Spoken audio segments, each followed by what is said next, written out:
Добро вечер, почитувани гледачи. Добре дојдовте во уште едно ново издание на емисијата Живе и здраво, која секој вторник во 19 часот се емитува премиерно на К1 телевизија.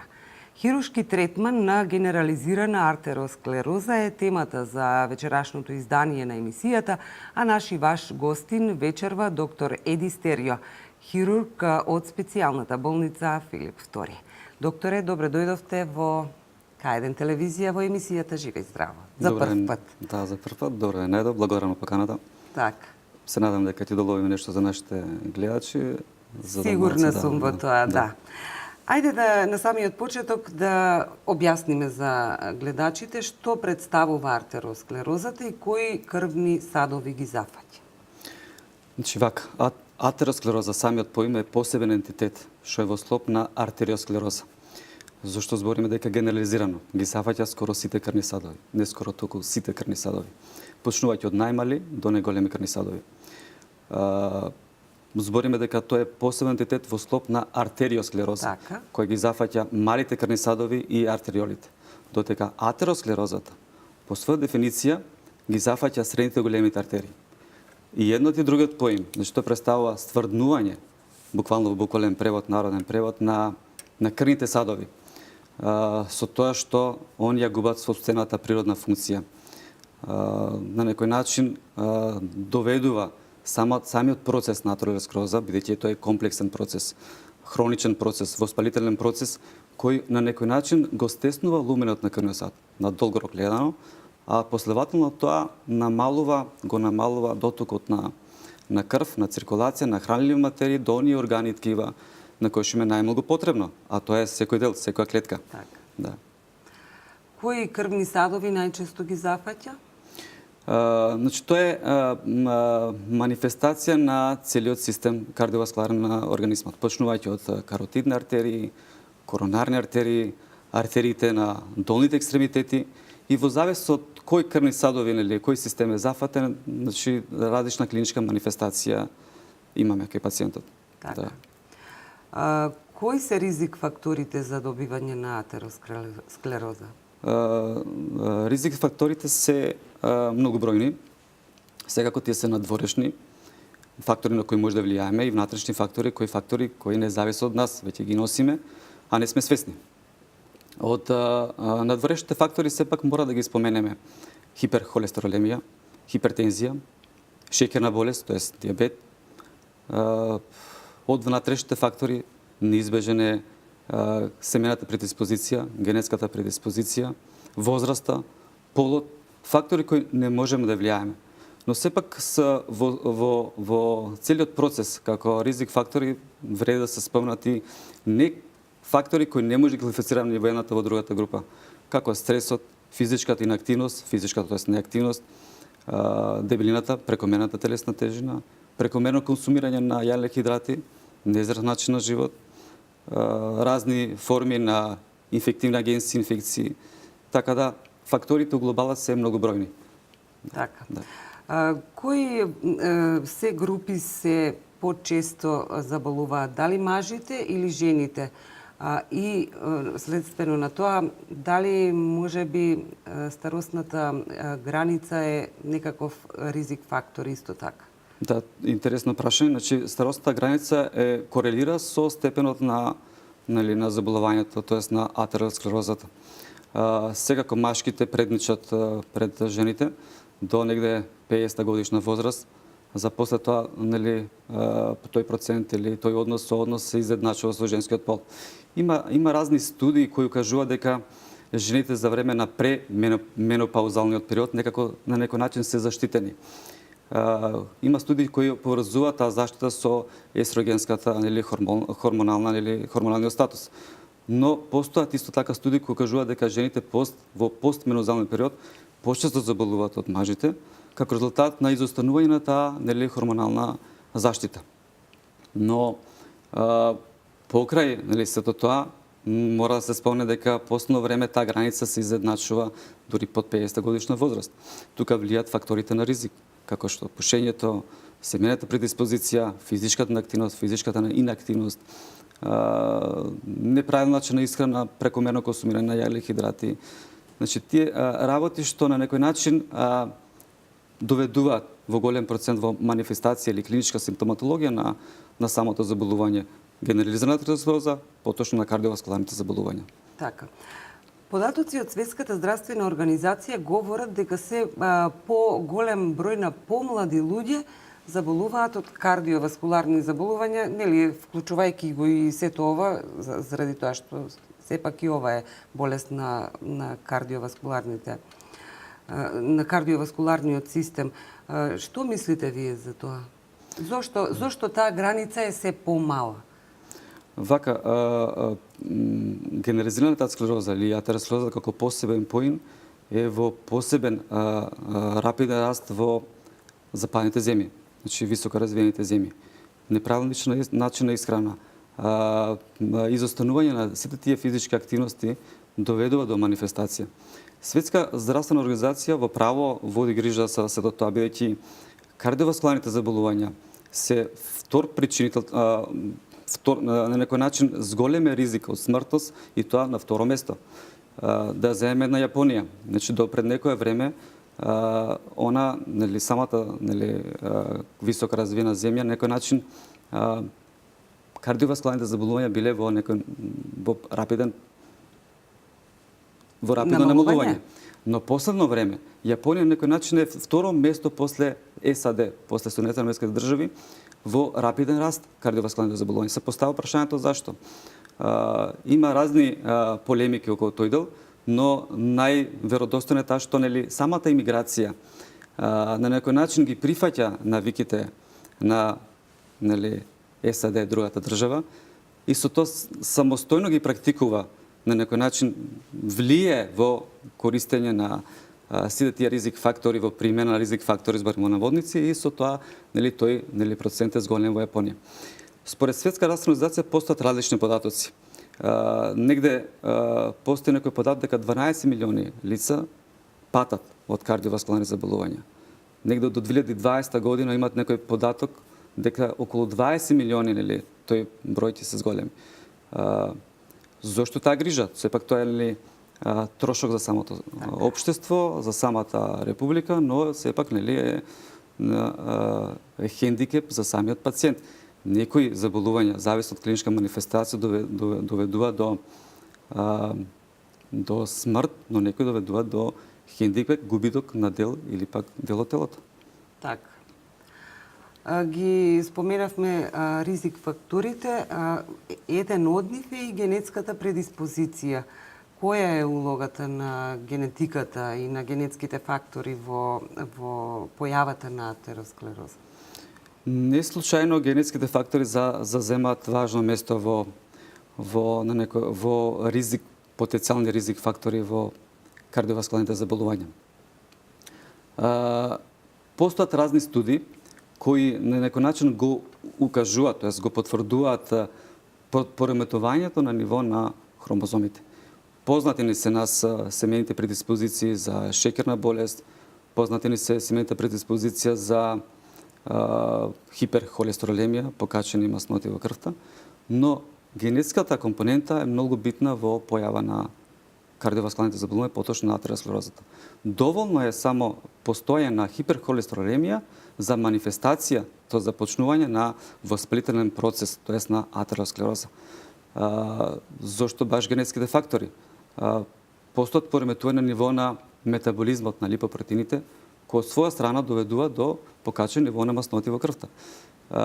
Наша тенденција, бидејќи кардиоваскуларните заболувања се,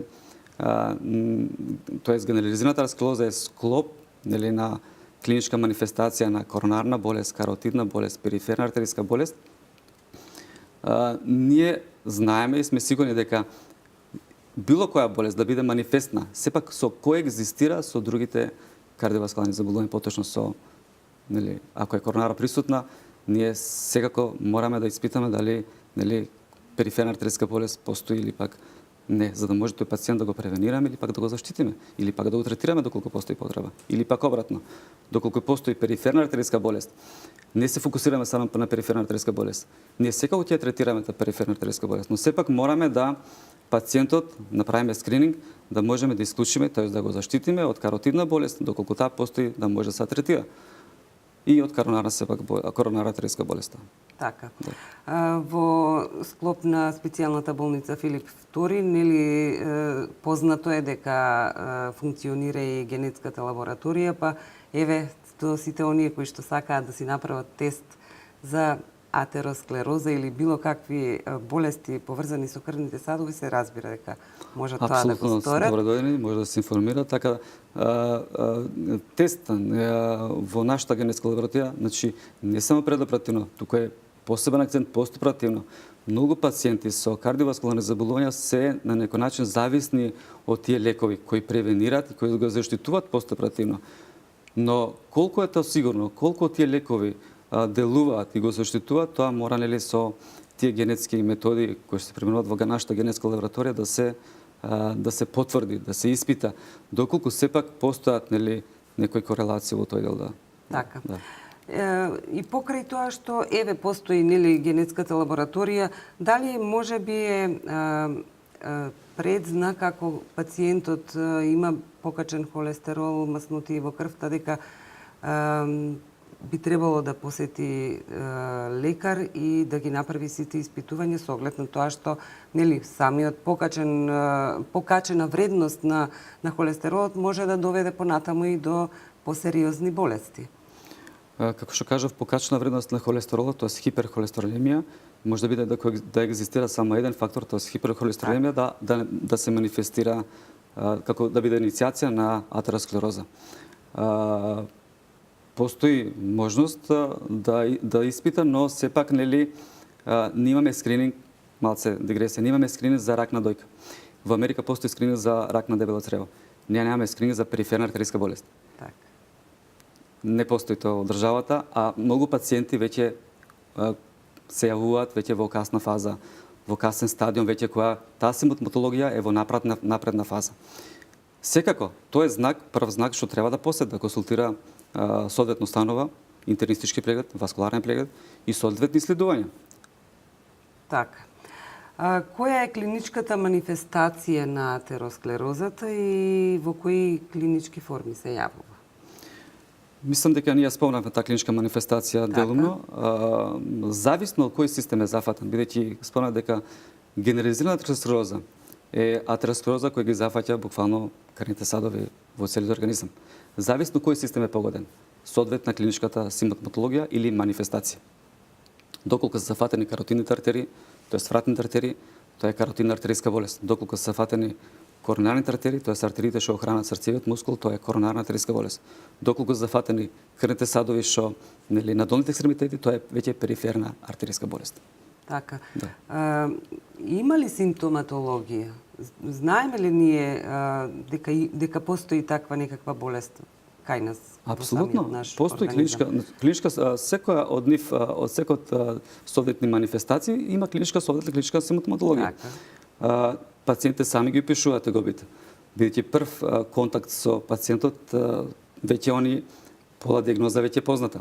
Они при каротидна артериска болест веќе пациентите опишуваат дека они често имат вртоглавици, главоболки, зуење на ушите, дури некои дават податок дека имат краткотраен губиток на вид. Тоа е алармантен знак за нели тие пациенти подлежат на испитување на вратните артерии.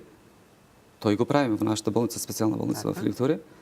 Доколку нели пациентите познато дека инфаркт на миокардот, која е клиничка симптоматологија, апсолутно тоа постоја апсолутна индикација за третман, за хоспитализација.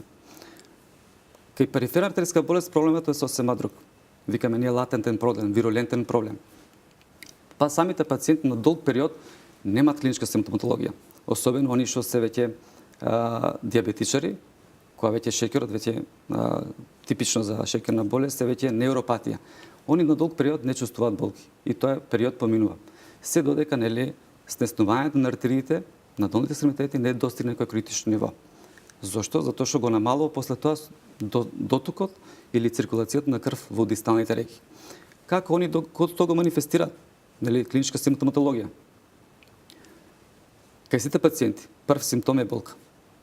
Најчесто болката се јавува при движење, но може да се јави при мирување, која самата болест е веќе во напреден стадиум. Тоа е апсолутна индикација тој пациент да се јави на лекар. Зборуваме за долните екстремитети. За долните екстремитети. Така. Да. Под која клиничка слика се манифестира периферната артериска болест и симптоми и знаци на манифестација, конкретно еве и за долните екстремитети и за сите други органи? Периферната артериска болест се манифестира најчесто на долните екстремитети, значи на носите. Клиничката симптоматологија се манифестира со болка. Значи прв симптом е болка. Таа болка е опишана позната називот, латинско назив claudicatio intermittens.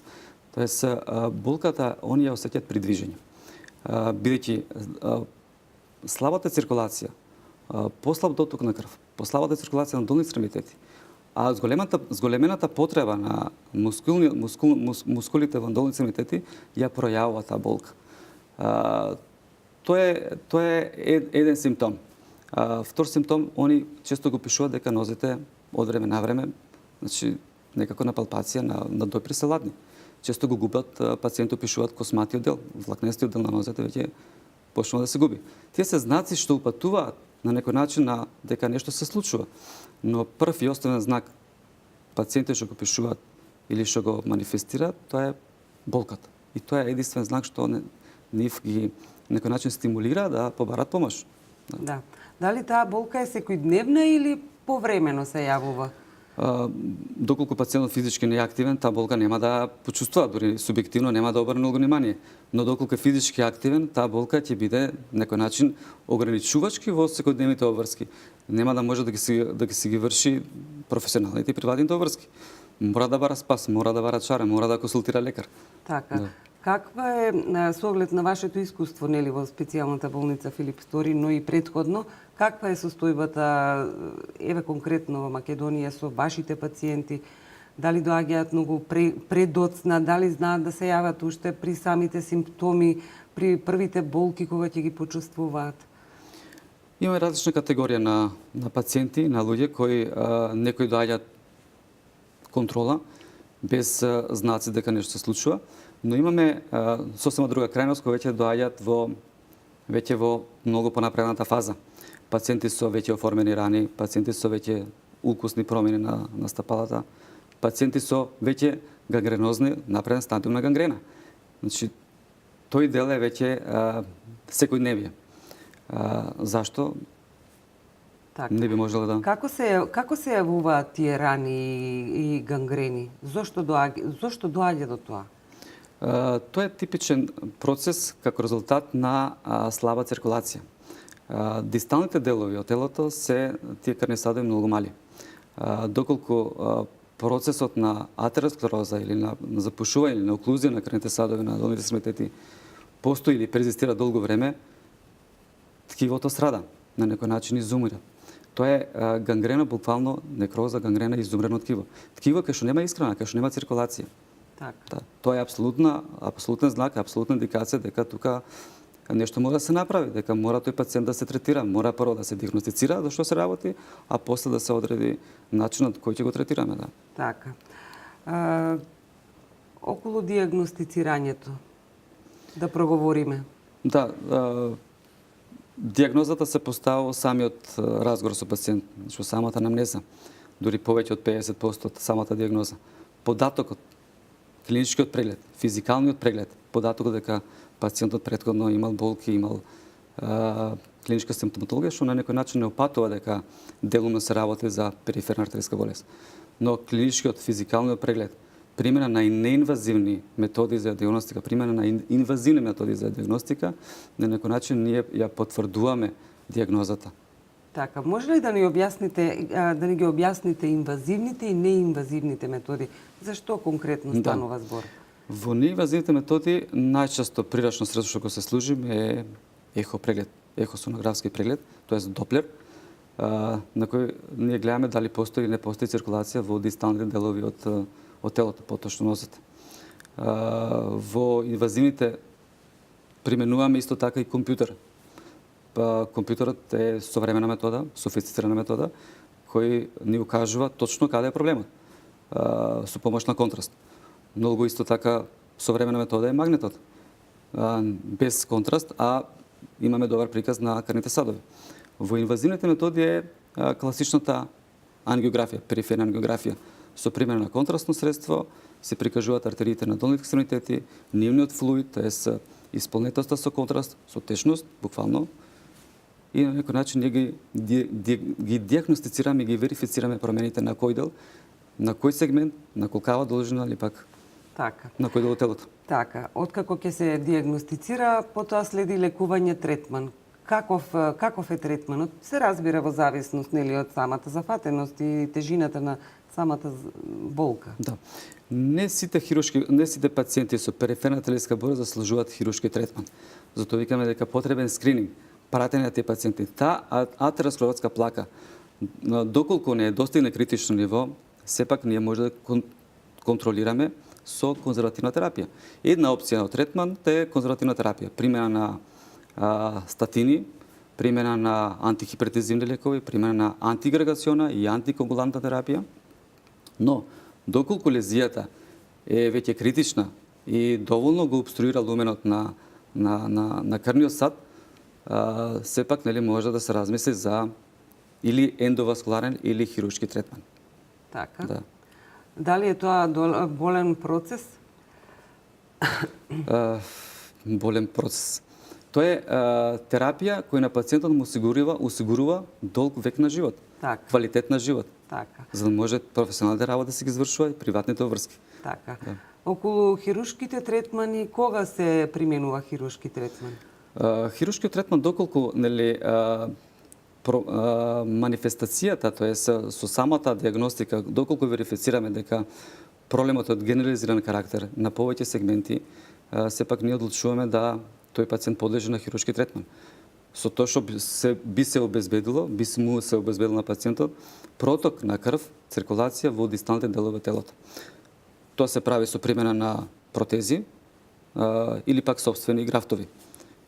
Протези што се биолошки и што се на некој начин блиски до собственото ткиво или пак с примена на собствени графтови или тоест вени на самиот пациент и премостување на тој сегмент што е на некој начин оклудиран или субстенозиран. Да. Така. Да. А кога се појавува гангрена, каква е процедурата? При појава на гангрени, при појава на рани, ние ги викаме хронични рани, бидејќи тој процес долго време тлеал. И нашите колеги долго време третираат, али сепак нели без некој успех.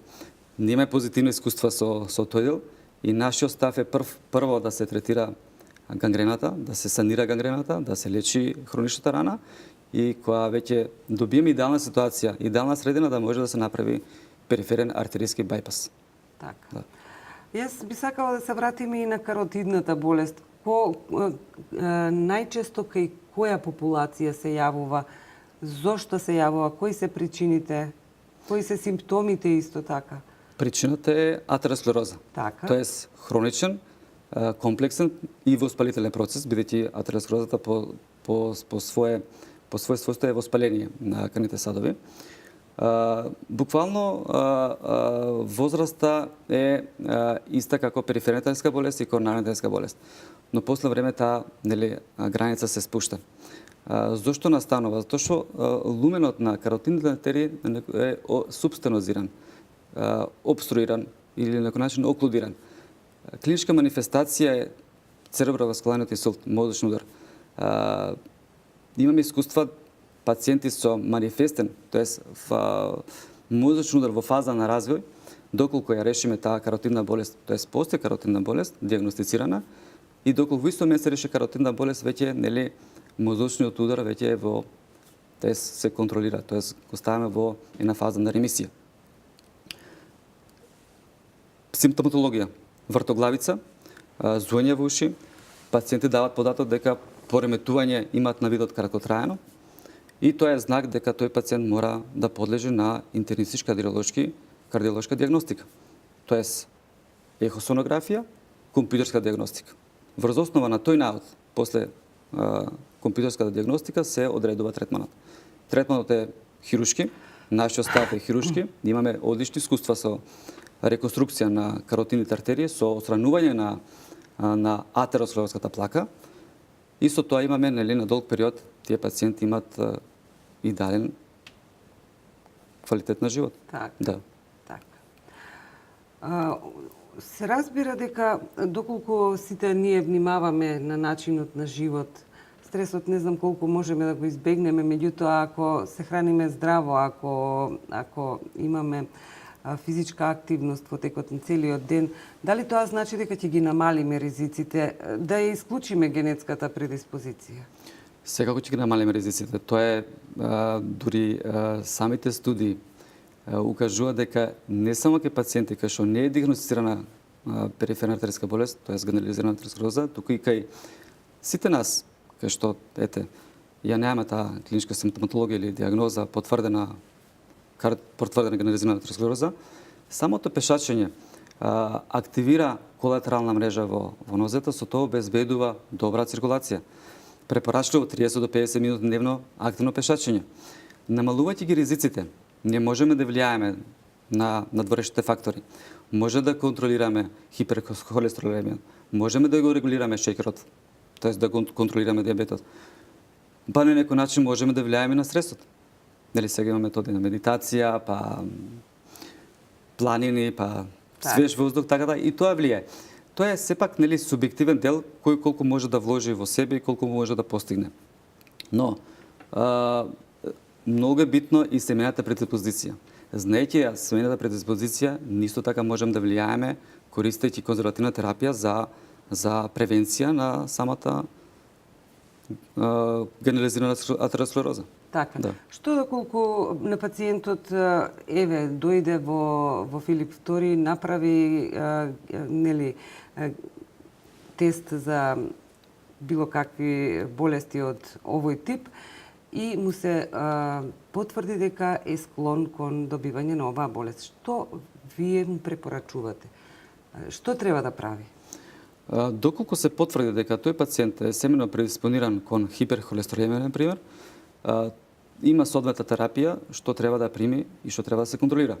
Тоа е апсолутна индикација дека таа терапија мора да приме. Така. Тоа значи некакви лекарства треба да прима? Апсолутно. Дали треба да ги прима тие во одреден период или тоа треба да го прави во текот на целиот живот? Таа е долгорочна терапија, значи таа се прима во тек на целиот живот, бидејќи една опција од третман на кардиоваскуларни заболувања е конзервативна терапија, доколку не дојде втората опција за хируршки третман. Так. Нашата цел е да тежнееме тоа да не се случи. Тоест тие пациенти да бидат конзервативно заштитени, покриени со терапија. И таа терапија за жал или за среќа се прима во тек на целиот живот. Добар момент е тоа што пациентот е свесен дека тој податок или тој ризик фактор го поседува и на некој начин го контролира. Тоа е одговорно и од нас, одговорно и од самиот пациент. Така. Да.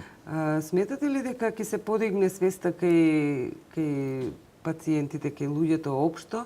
Ако ништо друго, можеби нема да можат да направат генетски анализи, меѓутоа, дали сметате дека еве со ваквите емисии кои што сите ние се трудиме да ги направиме за подигнување на свеста, дали ќе успееме во тоа, дали барем малку ќе можеме да влијаеме за самите луѓе да мислат за себе, можеби повеќе, попозитивно, да внимаваат што конзумираат, да повеќе физички да се активираат.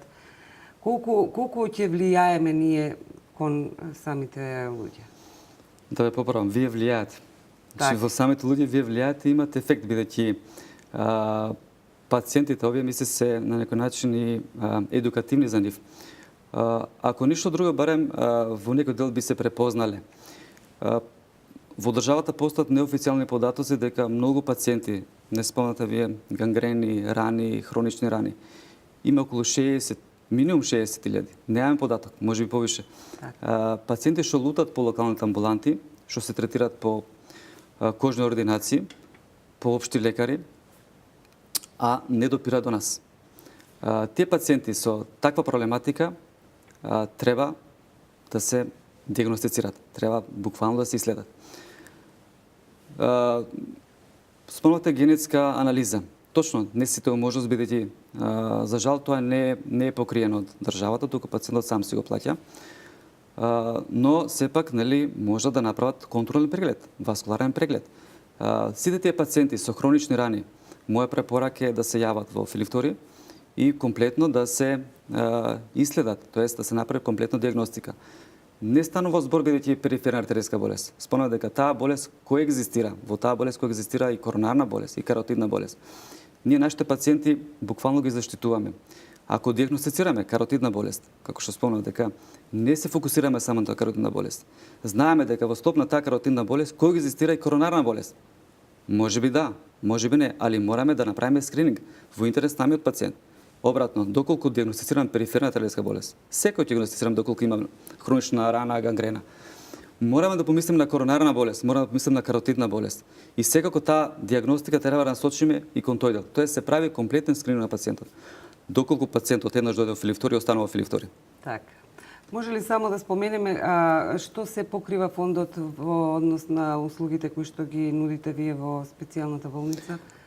Фондот, многу пациенти се буквално неинформирани, за жал, од самите локални амбуланти, лекари, али како и да е. Фондот за здравство ги покрива операциите, васкуларните операции. Тоест, пациентот плаќа парципација, а фондот за здравство го сноси комплетниот трошок. Така да нема заблуда дека пациентите со васкуларна патологија сами си ги плаќаат операциите. Така. Доктор Стерио, јас ви благодарам што бевте љубезен и бевте гостин во емисијата Живе здраво на К1 телевизија. Благодарам поканата, се надам дека во ова кратко време успеавме на некој начин да доловиме она што е значи генерализирана склероза, правилен третман, особено превенција. Така. Да. Уште еднаш ви благодарам. Благодарам на вас. Да. Почитувани, тоа беше се за вечерашното издание на емисијата Живе и здраво. Јас ве поздравувам и се разбира ви заканувам нова средба за 7 дена со нова тема.